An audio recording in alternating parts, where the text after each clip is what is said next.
The chandelier glowed above the marble tables, reflecting the gold light on every glass of wine.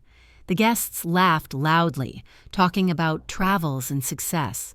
Among them sat Ethan Drake, the man everyone admired, a world-famous polyglot who spoke 20 languages and had written books about communication and culture. Cameras flashed as he raised his glass and smiled, the picture of charm and intellect. At the corner of the room, a young waitress named Linh carefully carried a tray of champagne. Her hands trembled slightly. She'd been on her feet for 10 hours. No one noticed her quiet presence. To them, she was invisible, just another worker in a black uniform. When Ethan's table ran out of wine, Linh stepped closer. But before she could pour, Ethan glanced at her and smirked. "You look like you understand more than just serving drinks," he said, loud enough for everyone to hear. Laughter rippled around the table. Then he pulled a folded piece of paper from his jacket. "Here's a challenge," he continued. "Translate this sentence. It's in an ancient Somali dialect. Let's see if you can handle it." The room went silent. All eyes turned to Linh. Her cheeks burned. She stared at the strange symbols, her lips pressed tightly. She knew the language.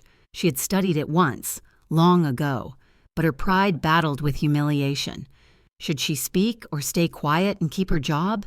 Ethan leaned back, enjoying the tension. Don't worry," he said mockingly. "It's not your fault. Some things are just beyond a waitress's understanding." Laughter filled the air again, cruel and sharp. Linh lowered her eyes, but in that moment, something inside her stirred. A silent promise that this man would one day regret underestimating her. The next morning, the city of London looked gray through the mist. Linh walked to work before sunrise, her worn shoes clicking softly on the wet pavement. The laughter from last night still echoed in her mind like a wound that refused to close. Every time she blinked, she could see Ethan's smirk, that look of superiority, the way everyone laughed at her silence. But she swallowed her pride and kept walking. She had rent to pay and her mother's medical bills were piling up. No one at the restaurant knew who Linh really was. Years ago, back in Hanoi, she had been called a prodigy. At only 19, she could speak 7 languages fluently. Professors at her university said she had a perfect linguistic ear. She was supposed to study at Oxford on a full scholarship, but before she could leave, her mother collapsed from a sudden illness. Linh sold her ticket, her books, everything she owned. She stayed home, working any job she could find to pay for her mother's treatment. When her mother insisted she go chase her dream, Linh smiled and said, "Dreams can wait. You can't." She meant it, but deep down, part of her died that day, the part that believed she was destined for greatness. Now, years later, she found herself cleaning tables for people who didn't even look her in the eye. Still, every night she kept her old notebook, pages filled with half-translated texts and our forgotten alphabets. Sometimes, when the restaurant was empty, she whispered words in different languages just to remember what it felt like to belong somewhere. As she looked at the folded paper Ethan had given her, Linh made a quiet vow. One day she would remind the world who she truly was. That evening, the restaurant was even more crowded. A group of professors from Cambridge had reserved the private hall, and Ethan Drake was once again the star of the night. The air was filled with expensive perfume and the sound of polished laughter. Linh moved quietly among the tables, keeping her eyes down, doing her best to avoid Ethan's gaze. But fate, it seemed, wasn't finished with her. When Ethan noticed her, a smirk formed on his lips. "Oh, the translator from last night," he said loudly, drawing attention. The guests chuckled. "Still thinking about that little test I gave you? Don't worry, no hard feelings. Not everyone is meant for intellectual work." Linh froze. Heat crawled up her neck, but she forced a small, polite smile. "Would you like something to drink, sir?" she asked softly. Her voice trembled. Ethan leaned forward, pretending to think. "Actually, yes. How about you tell me what this means?" He grabbed a napkin and scribbled a few words in an obscure dialect, then held it up in front of everyone. "Another chance. Don't say I'm not generous." The table burst into laughter again. Linh stared at the words. She could read them. They formed a proverb from an ancient East African tribe, one she had studied long ago. Even the smallest flame can burn the biggest tree. She knew exactly what it meant, but the humiliation cut too deep. Her throat tightened. Ethan smirked, waiting. "Well, nothing? I thought so." He leaned back triumphantly. The professors nodded, amused. Cameras flashed again, catching the moment. The brilliant linguist and the silent waitress. As Linh turned away, holding the tray close to her chest, a tear slid down her cheek. But behind that tear, a spark of defiance had just been lit. A week passed, but the memory of that night refused to fade. Linh tried to bury herself in work, pretending the humiliation never happened. Yet every time she walked past the mirror in the restaurant's hallway, she could still see the girl who stayed silent while others laughed. That silence haunted her more than any insult could. Meanwhile, Ethan Drake was preparing for the upcoming European Linguistic Conference, the biggest event of the year, where he would present his newest research on lost dialects. Newspapers printed his photo, calling him the modern-day Tower of Babel. His ego had never been higher. Fate, however, had its own plan. The hotel hosting the conference had hired temporary staff for the event, and Linh, desperate for extra money, signed up for the weekend shift. When she arrived and saw the giant banner with Ethan's name on it, her heart nearly stopped. She almost turned around and left, but something deep inside whispered, "Stay." That afternoon, Ethan was in the conference hall, surrounded by scholars. He was reviewing his notes when a folder slipped from his table, scattering papers everywhere. Linh, carrying a tray nearby, knelt down to help. She picked up one page and froze. The translation on it was wrong, a simple grammatical error that completely changed the meaning. Out of instinct, she corrected it, with a pen lying next to her before handing it back. Ethan glanced at the page, confused. "Who corrected this?" he asked sharply. Linh straightened her back. "You're welcome," she said quietly, then turned to leave. He stared after her, frowning, the faintest hint of doubt in his proud eyes. For the first time, Ethan Drake, the man who thought he knew every word in the world, had no idea who he was really dealing with. And for the first time, Linh walked away not as a waitress, but as someone about to reclaim her destiny. Ethan couldn't stop thinking about that paper. The correction was flawless, not just accurate, but elegant. It was the kind of linguistic precision only a true expert could make, yet the handwriting was delicate, feminine. Who among his team could have done that? He retraced his steps and remembered the waitress who had handed it back. Her eyes had held something sharp, something unspoken. Later that evening, he found Linh in the service hallway, polishing glassware. "You corrected my work," he said flatly. She looked up, startled. "I just noticed a small error," she replied, her tone calm. "Anyone could have seen it." Ethan crossed his arms. "No, not anyone. That mistake involved syntactic inversion, something even my colleagues overlook." He stepped closer. "Who are you, really?" Linh forced a faint smile. "No one important, sir, just a waitress." She turned away, but her heart was racing. She didn't want attention, she only wanted peace. Yet she could feel his gaze on her back, full of curiosity and disbelief. Later that night, Ethan mentioned her to his assistant. "Find out everything about that woman," he ordered. The assistant returned an hour later, surprised. "Her name's Linh Tran. No formal degree listed, but she once published a paper under another name. Tran El Nguyen, on comparative African linguistics. It's cited by Oxford researchers." Ethan froze. For the first time, the great Ethan Drake felt something new: intimidation. The waitress he had mocked might be more talented than he was. He clenched his jaw, refusing to believe it. "Must be a coincidence," he muttered. But deep down, a small voice whispered the truth he didn't want to hear. And as Linh walked home under the dim streetlights, she knew her secret wouldn't stay hidden much longer. The next morning, Linh arrived at the conference hall early. The air was thick with nerves and coffee. Scholars hurried between rooms carrying laptops and papers. She kept her head low, trying not to draw attention, but she could feel Ethan's eyes on her the moment she stepped inside. He was leaning against the reception desk, holding a cup of espresso, his signature smirk already in place. "Miss Tran," he greeted, his tone dripping with amusement. "I did a little research. Quite the hidden resume you have." Linh froze, her stomach tightening. "I don't know what you mean," she replied quietly. Ethan chuckled. Don't be modest. I could use someone like you. Sharp, observant, mysterious. He paused, studying her reaction. How about you work for me? Just for the conference. You'll assist me during my presentation. It'll be good money and perhaps you'll learn something. His words were coated in arrogance, like he was granting her a favor instead of acknowledging her worth. Linh hesitated. The offer felt like another test, another chance for him to mock her if she failed. But her mother's medical bills sat heavy in her mind. She needed the money. Finally, she met his eyes. Fine, she said softly. I'll help you. Ethan grinned. Excellent! I'll make sure you don't regret it. As he walked away, Lynn's expression hardened. She knew his kind. Men who believed power made them untouchable. But this time she wouldn't stay silent. That night, she reviewed Ethan's presentation notes.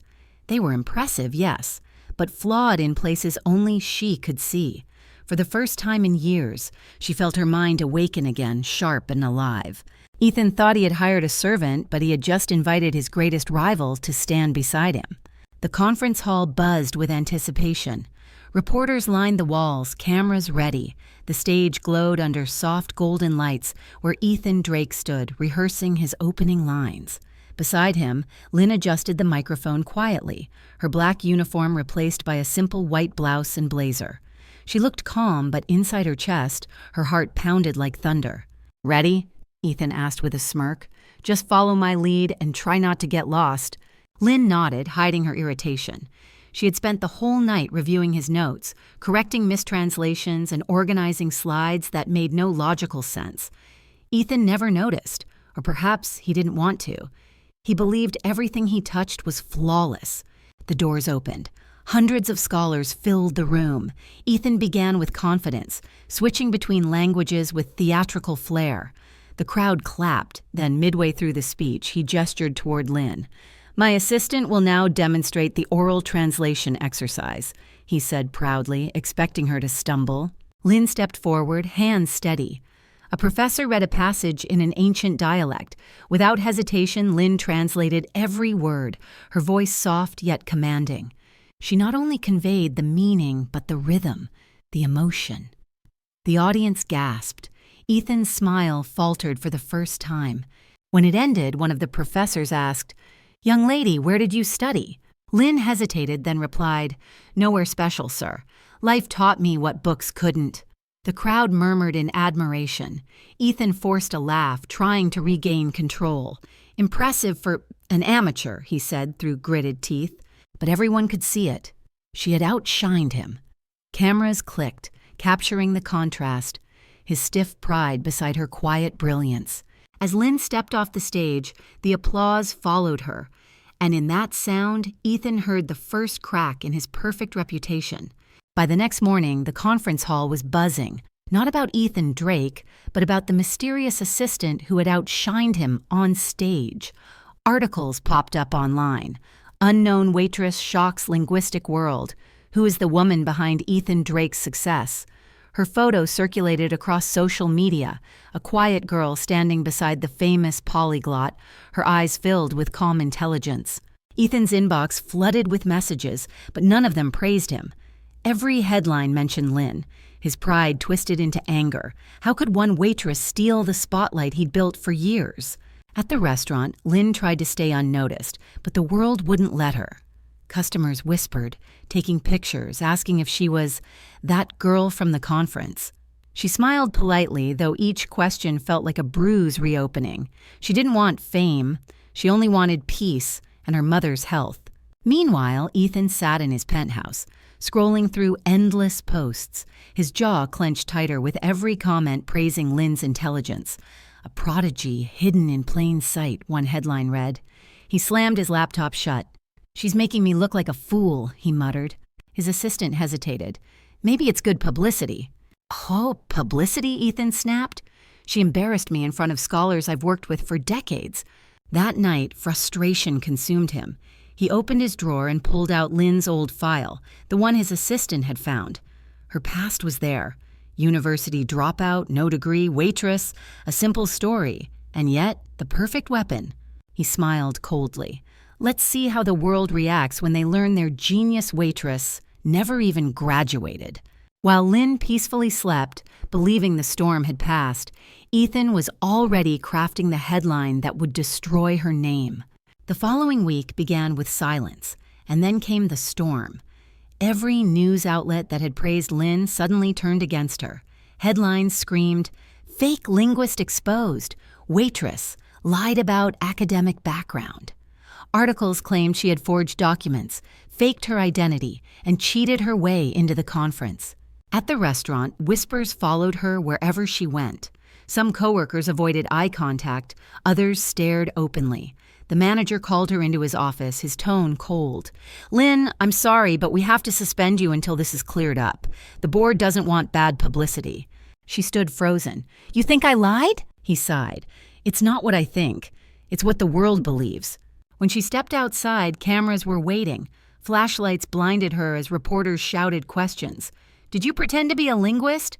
Are you in a relationship with Ethan Drake?" Each word cut like glass. She ran, her breath short, tears blurring the pavement beneath her feet. At home, her mother sat by the window, holding her hand gently.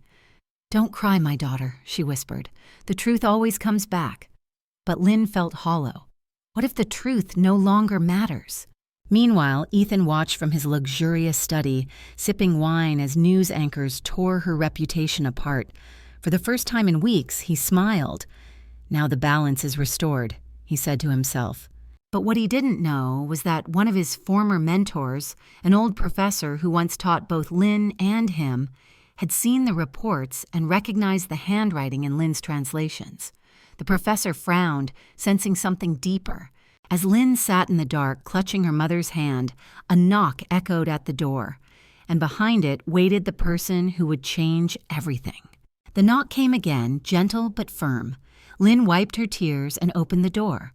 Standing there was an older man with kind eyes and gray hair, Professor Graham, her former mentor from the university in Hanoi. She froze, unsure if she was dreaming. "Lynn Tran," he said softly. "You still translate with the same precision. I saw your work at the conference. I'd recognize your style anywhere." Lynn stepped aside, letting him in. Her small apartment smelled of herbal tea and medicine. Her mother smiled weakly from the couch. "You've grown thinner, child," the professor said, studying her face. "I didn't think anyone would believe me," she whispered. "They think I faked everything." He shook his head. "You didn't fake anything, but someone did." He pulled a small folder from his coat. "Years ago, when you applied for Oxford, do you remember submitting your original translation thesis?" She nodded slowly. "Yes, but it disappeared. I was told it got lost." Professor Graham opened the folder. Inside was a photocopy of that very paper, only it had another name printed across the top. Ethan Drake. Lynn gasped, her hands trembling. "He used your work, Lynn. I was there when he presented it as his own. I kept this copy because something never sat right with me." The room spun. She sat down, gripping the table. All those years, the scholarship, the dreams she lost, stolen by the same man who humiliated her. The professor placed a hand on her shoulder. "You can still fight back. I'll stand with you." Tears welled in her eyes, but this time they weren't from pain. They were from fire, the rebirth of the woman she used to be. As dawn broke outside her window, Lynn looked up, her voice steady. "Then it's time the world knows the truth." The European Linguistic Conference entered its final day. The grand hall shimmered with golden banners and applause as Ethan Drake prepared to deliver his closing speech. Cameras flashed, scholars cheered, and his arrogance returned in full. To the world, he was still the flawless genius. To Lynn, he was a thief wrapped in prestige. In the back of the hall, Lynn walked in quietly beside Professor Graham. She wore a modest navy dress, her hair neatly tied. The weight of humiliation had turned into quiet determination. "Are you sure about this?" the professor whispered. "Yes," she said. "He stole my voice once. He won't do it again." The moderator announced, "Ladies and gentlemen, please welcome the distinguished Ethan Drake." The audience erupted. Ethan stepped up, basking in the lights. But as he began to speak, Lynn and Professor Graham slipped toward the control booth. In her hands, Lynn held a small USB drive containing a recording, a conversation Ethan had once had with a publisher, unknowingly captured by his former assistant. In it, he bragged about using a forgotten student's work to build his reputation. As Ethan's speech reached its peak, Professor Graham nodded to the technician. The sound from the stage cut out, replaced by Ethan's own voice, broadcast through the hall's massive speakers. Of course I didn't write it. The girl's work was good. I just refined it. Who'd believe a waitress anyway? Gasps filled the room. Faces turned toward him in shock.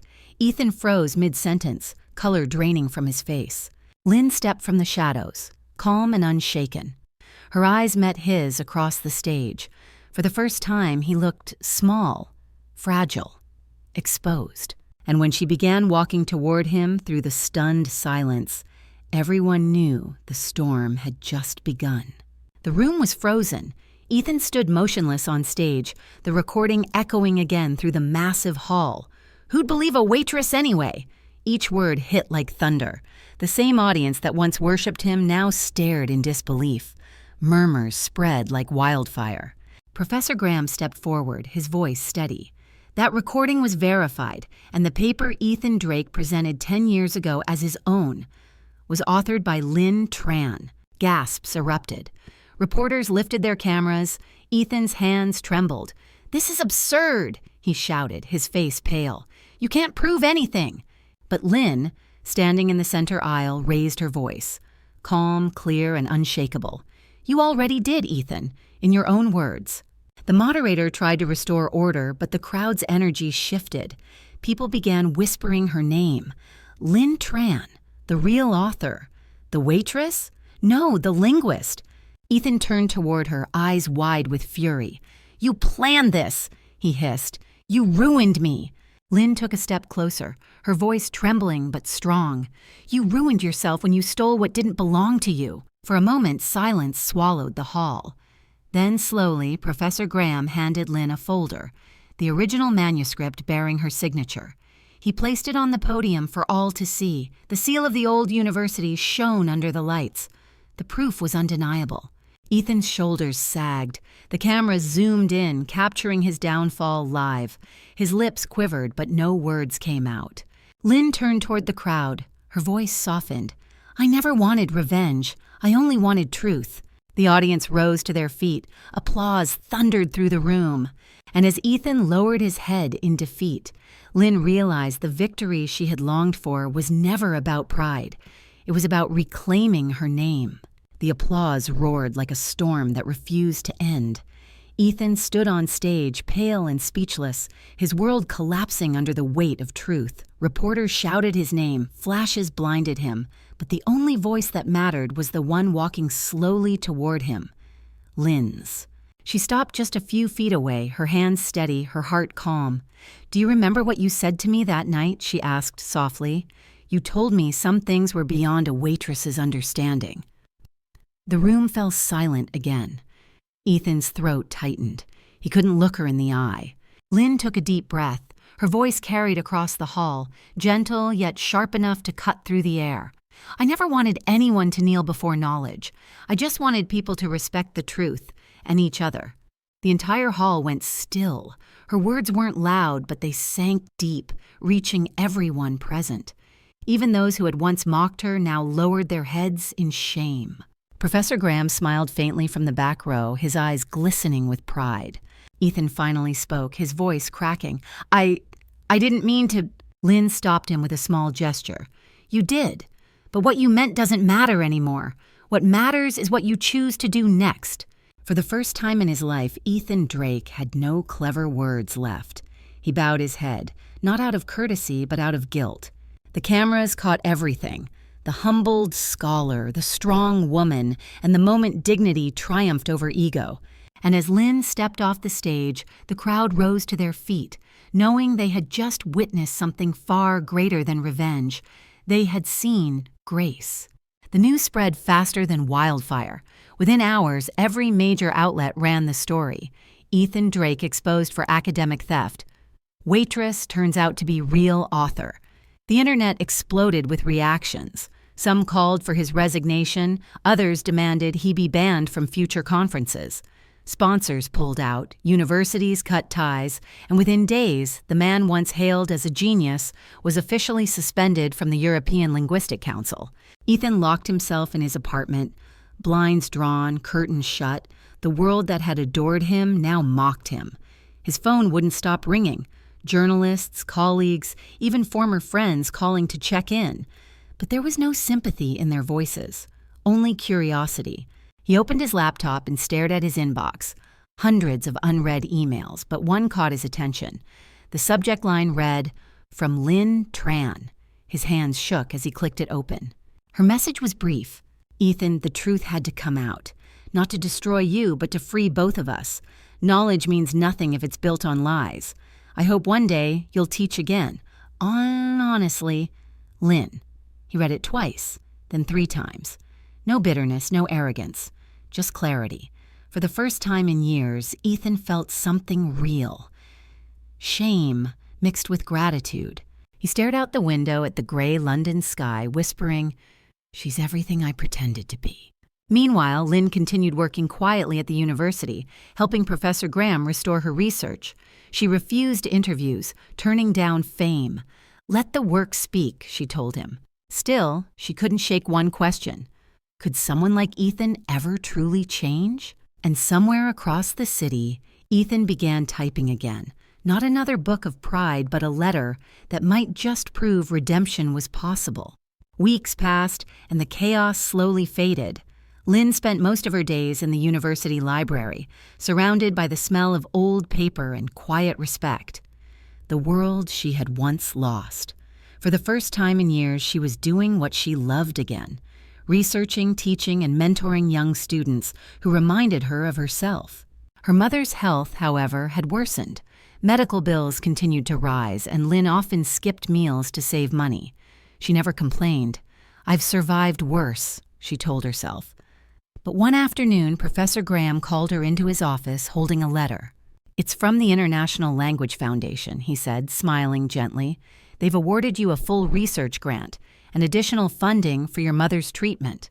They said your courage inspired their new scholarship program." Linh blinked in disbelief. "For me?" "For you," the professor confirmed. "The world finally sees what I've seen all along." Tears welled in her eyes as she whispered, "Thank you." That evening, she rushed home and showed her mother the letter. The old woman's eyes filled with tears. "You see, my daughter," she said softly, "the truth may sleep, but it never dies." Linh hugged her tightly, feeling years of pain dissolve in that single embrace. Across town, Ethan watched the same announcement on television. Her photo appeared beside the scholarship news, smiling, radiant, free. He exhaled deeply, whispering to himself, "She deserved it all along." He closed his laptop and began writing again, but this time, not for fame. His next project would credit Linh publicly, acknowledging her as the rightful creator of the work that built his name. And as Linh sat by her mother's bedside that night, she realized healing wasn't about forgetting. It was about finally breathing without fear. Months later, Oxford University invited Linh to be the keynote speaker at their annual linguistic forum, the same institution that had once offered her a scholarship she never got to accept. The email began with the words, "We would be honored to finally welcome you, Dr. Linh Tran." She read it again and again, tears filling her eyes. After all those years of silence and humiliation, the doors that were once closed had opened wide. On the day of the event, the grand hall glimmered with chandeliers and polished oak. Students, professors, and researchers from all over Europe filled the seats. As Linh stepped onto the stage in her simple ivory dress, the audience rose to their feet in applause. The sound wrapped around her like sunlight. She paused for a moment, looking at the crowd. "I stand here today not because I never failed," she began, her voice steady, "but because failure didn't break me." She spoke about humility, perseverance, and the dignity of truth, not as a scholar proving herself, but as a human being reclaiming her worth. When she finished, the applause didn't stop. People were standing, clapping, some even wiping tears. And then, from the very back row, one man slowly stood and joined the applause. It was Ethan, dressed simply, no cameras, no entourage, just a man acknowledging what he had once destroyed. Their eyes met briefly. There was no anger between them now, only understanding, and a quiet forgiveness neither needed to say aloud. As Linh left the stage, the crowd chanting her name, she finally felt what she had chased for years. Not victory, but peace. 2 weeks after the Oxford Forum, Linh received a small brown envelope with no return address. Inside was a single handwritten letter, the ink slightly smudged, the handwriting unmistakable. It was from Ethan Drake. Linh, I've spent the last months trying to understand the kind of person you are. You could have destroyed me completely, and no one would have blamed you. Yet you chose compassion over cruelty. You stood taller than I ever have, not because of your knowledge, but because of your heart. I have resigned from every board position and withdrawn my name from the nominations that were built on your work. The next edition of my book will bear your name as the rightful author. You once said truth should be respected. I finally understand what you meant. I hope one day you can forgive me, not as a scholar, but as a man who finally learned humility. Ethan. Linh read the letter twice, then placed it gently on her desk. For a long time she didn't move. The woman who had once been silenced now held a confession from the man who had once tried to erase her. That evening, she went for a walk through Hyde Park. The autumn air was crisp, leaves crunching beneath her shoes. For the first time, she didn't feel the weight of the past pressing on her shoulders. She felt light, as if the universe itself had exhaled with her. She smiled faintly. Forgiveness, she whispered, isn't weakness, it's freedom. And somewhere across the city, Ethan placed his pen down, feeling the same peace for the first time in his life. Spring arrived in London with soft rain and blooming cherry trees along the Thames. Linh had been invited to a charity dinner hosted by the International Language Foundation, an event meant to raise funds for underprivileged children who couldn't afford education. She hesitated before accepting. Public events still made her uneasy. But when she read the final line of the invitation, guest speaker Ethan Drake, something inside her told her to go. That evening, the hall was warm with music and laughter. Linh entered quietly, wearing a modest navy gown. Across the room, Ethan noticed her almost instantly. He didn't approach at first. He waited until the host called everyone to attention. Tonight, the host announced, we launch a new program, Free Language Learning for All. This initiative was inspired by 2 people who remind us that knowledge means nothing without humility. Ethan stepped to the microphone. His voice trembled slightly. There was a time when I believed brilliance meant superiority. I was wrong. True brilliance is generosity. And I learned that from Linh Tran. The audience turned toward her, applauding warmly. After the speech, Ethan approached her, holding out his hand. Linh, he said quietly, I want to make things right. Together. Let's build this program for the kids who never had a chance. She studied his face, searching for arrogance but found none, only sincerity. Slowly, she nodded. All right, Ethan, but this time we work as equals. He smiled, relief softening his eyes. That's all I could ever ask. And as the 2 shook hands under the golden lights, the past between them finally stopped being a wound. It became a bridge.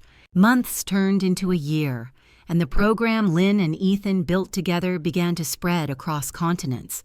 What started as a single classroom in London had grown into hundreds of free language centers from Nairobi to Hanoi. Children who had never held a textbook before were now speaking English, French, Swahili, and smiling with pride. Reporters called it the Lingua Project, a global movement of empathy through education. But every time journalists asked Linh whose idea it was, she always said the same thing. It wasn't mine alone. It was born from forgiveness. One morning, Linh arrived at a new center opening in her hometown in Vietnam. The streets were filled with flowers and banners. As she walked onto the stage, the crowd erupted with cheers. In the front row sat her mother, healthy and radiant, tears glistening in her eyes. When Linh began to speak, she spotted Ethan standing quietly in the corner, away from the cameras. No spotlight, no fame, just pride in watching others shine. She smiled at him, then turned back to the crowd. I once thought my voice was taken from me, she said, but I've learned that truth can't be stolen. It just waits for the right moment to be heard. The audience rose to their feet, clapping. Her words carried through the open air, reaching even the children outside the gates, who peeked in with wonder. Later that day, a journalist asked Ethan, "How would you describe Linh Tran in one word?" He paused, then replied softly, "My teacher." And as the sun set behind the city, the world finally knew that brilliance without integrity fades, but humility lasts forever. The hall was filled with soft music and laughter as Linh stood before a group of children at the grand opening of the International School of Languages, the final dream she had built from years of pain, truth, and forgiveness. Behind her, a large banner read, "Knowledge belongs to everyone." The children sat cross-legged, their eyes wide with curiosity. Linh smiled and began her speech, her voice calm yet powerful. "Many years ago, I was told that a waitress could never understand the language of scholars. But I learned something greater, that respect is the only universal language." The parents applauded. Ethan stood near the back, clapping quietly, his face peaceful. He had become a mentor to the teachers, a man humbled and renewed. The past between them no longer hurt. It had turned into strength. After the ceremony, Linh walked outside. The evening sky was painted gold, the scent of rain drifting through the air. Her mother stood beside her, holding her hand. "You've done it, my daughter," she whispered. Linh smiled. "No, we did. Every tear, every humiliation, every mistake. It all led here." Moments later, Ethan joined them. He extended a small plaque engraved with simple words, "To Linh Tran, the voice of truth." She accepted it silently, her eyes glistening. "You didn't have to." "I did," he interrupted gently, "because you gave me back my humanity." The three of them stood there for a long moment as children's laughter echoed through the courtyard. And as Linh looked up at the twilight sky, she finally understood. True victory isn't proving others wrong. It's proving to yourself that kindness can rewrite any ending. So that's how our story comes to an end. You're still here, aren't you, my friend? If you made it all the way to this moment, something in Linh's journey must have touched your heart. Maybe her courage, maybe her quiet strength, or maybe the way she turned pain into peace. Life often tests us the same way. We lose things, people hurt us, and sometimes the truth seems too heavy to carry. But as the Stoic philosopher Marcus Aurelius once said, the obstacle is the way. Every wound can become a path toward healing if we choose to respond with grace instead of bitterness. Linh's story reminds us that dignity doesn't come from status, but from integrity. That forgiveness doesn't make us weak, it sets us free. And that truth, no matter how long it's buried, always finds its way back to the light. So, if this story made you feel something, hope, strength, or maybe just a little warmth, don't let it fade away. Leave a like, share it with someone who might need to hear it today, and subscribe so we can keep walking together through stories that heal, inspire, and remind us of what it means to be human.